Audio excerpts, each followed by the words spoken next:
दोस्तों, नफरत की दुकान चलाने वाली प्रज्ञा ठाकुर को अब 440 वोल्ट से भी ज्यादा बड़ा झटका लग गया है।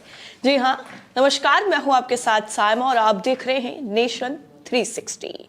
दोस्तों, देश के 100 से ज्यादा पूर्व नौकरशाहों ने कथित भड़काऊ भाषण देने के लिए भोपाल से बीजेपी सांसद प्रज्ञा ठाकुर के खिलाफ मोर्चा खोल दिया है और उन्होंने साध्वी प्रज्ञा ठाकुर के खिलाफ कार्रवाई करने की मांग सीधा विधानसभा अध्यक्ष से कर दी है। लोकसभा अध्यक्ष से ये मांग कर दी है कि जो ये नफरत की बाजार चला रहे हैं इन पर सीधा कार्रवाई होनी चाहिए और ये भी कहा गया है कि इनको संसद का सदस्य रहने तक का हक नहीं है, क्योंकि जिस तरह की इनकी भाषा है, जैसे ये काम करती हैं, इन्होंने अपना वो हक खो दिया है।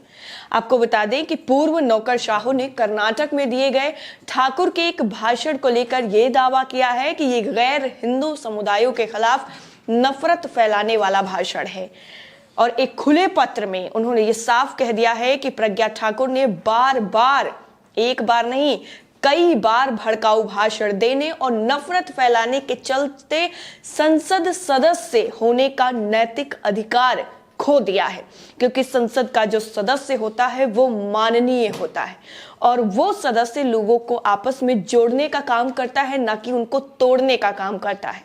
लेकिन प्रज्ञा ठाकुर लोगों को तोड़ने का काम कर रही हैं, अपने भाषणों से लोगों के अंदर नफरत फैला रही हैं।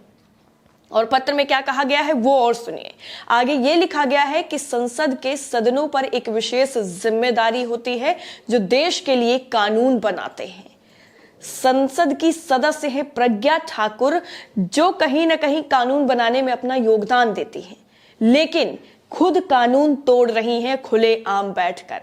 निश्चित रूप से इसके सदस्यों को संविधान के सिद्धांतों का उल्लंघन करने की इजाजत नहीं दी जा सकती है। ये पत्र में 100 से ज्यादा जो नौकरशाहों ने पत्र लिखा है उसमें साफ कहा गया है कि जिन लोगों के कंधों पर कानून को बनाने की जिम्मेदारी है उन लोगों को कानून को तोड़ने की इजाजत नहीं दी जा सकती है। अगर उन्हें ये इजाजत दी जाएगी तो बाकी आम जनता का इन पर क्या प्रभाव पड़ेगा। आप जो ये परमिशन देंगे और इन पर अगर कार्रवाई नहीं की जाएगी तो संसद के सदस्य की जो गरिमा है वो पूरी तरीके से भंग हो जाएगी। इसमें यह भी कहा गया है कि इसीलिए हम लोकसभा के माननीय अध्यक्ष से आग्रह करते हैं, यानी अनुमति करते हैं कि इस मामले को उचित कार्रवाई के लिए लोकसभा की आचार समिति को तत्काल भेजा जाए। जिसके बाद प्रज्ञा ठाकुर पर कार्रवाई की तलवार लटक गई है।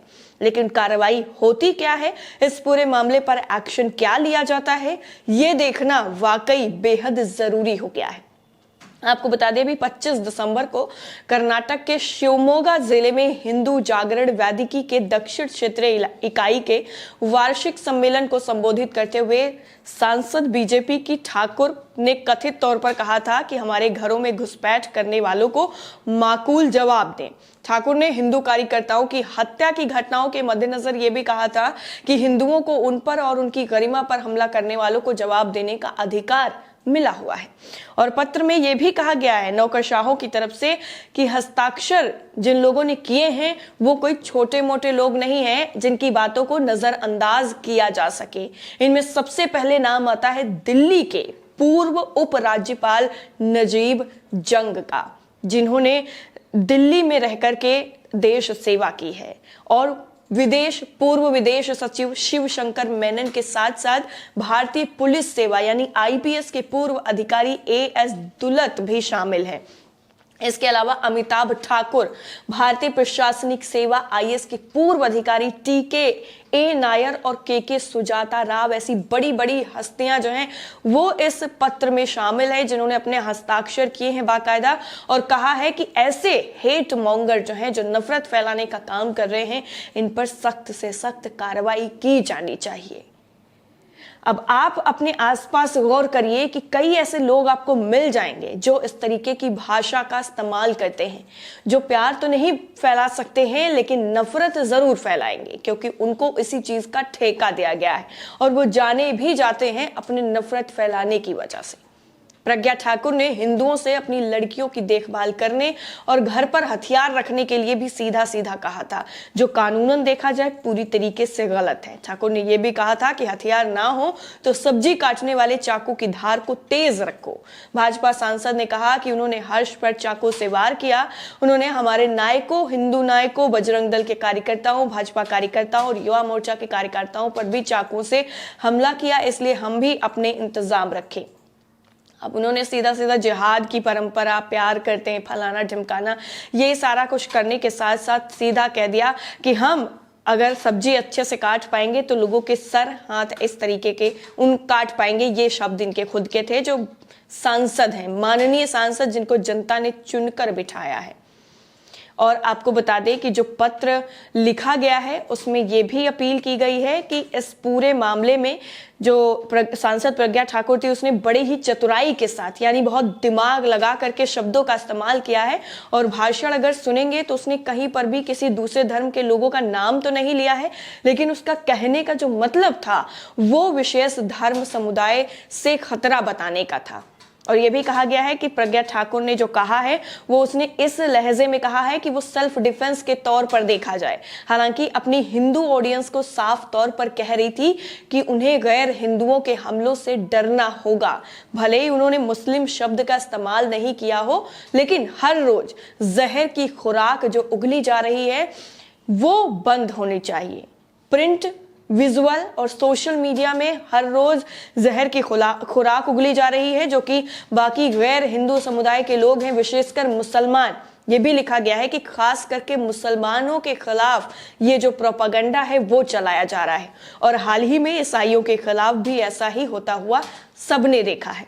अक्सर इन मौखिक, यानी जो भाषा के शब्दों के बाढ़ होते हैं, जहरीले बाढ़ होते हैं, उनके हमलों के साथ शारीरिक हिंसाएं भी देखने को मिलती हैं।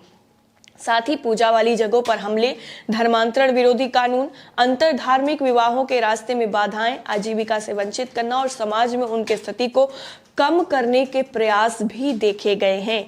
ये जो सारी चीजें मैंने आपको बताई हैं ये पूरा पत्र में मेंशन किया गया है और कहा गया है कि एक सांसद होने के लायक प्रज्ञा ठाकुर बिल्कुल भी नहीं है। इनको इनके पद से हटाना चाहिए और संसद का सदस्य जो बनता है उस पर बहुत सारी जिम्मेदारियां होती हैं, लेकिन ये खुद कानून को ताक पर रख रही हैं, कानून को धज्जियां उड़ा रही हैं, उनको तोड़ रही हैं। ऐसे सदस्य को संसद का सदस्य होने का कोई हक नहीं है। अब देखना यह होगा कि इन पर क्या कार्रवाई होती है और जो लोकसभा के अध्यक्ष हैं वो इन पर क्या फैसला सुनाते हैं, इनकी सदस्यता रद्द की जाती है या नहीं रद्द की जाती है। ये सारे सवाल जो है वो अभी भी घूम रहे हैं, जिनका जवाब हो सकता है कुछ दिनों में मिल जाए। आप भी इंतजार करिए, हम भी कर रहे हैं। और देखने वाली बात यही होगी कि ऐसे लोगों पर, ऐसे नफरती लोगों पर कार्रवाई लोकसभा की तरफ से जो की जाएगी वो वाकई नजीर पेश करेगी या फिर दोबारा से ऐसे ही जो अभी तक हुआ है वैसे ही कोई कार्रवाई करके इसको टाल दिया जाएगा। इस पूरी रिपोर्ट को लेकर आप अपनी राय हमें कमेंट सेक्शन में जरूर बताइएगा। बाकी सारी अपडेट के लिए आप नेशन 360 को सब्सक्राइब करना, लाइक करना और शेयर करना बिल्कुल मत भूलिएगा। जय हिंद।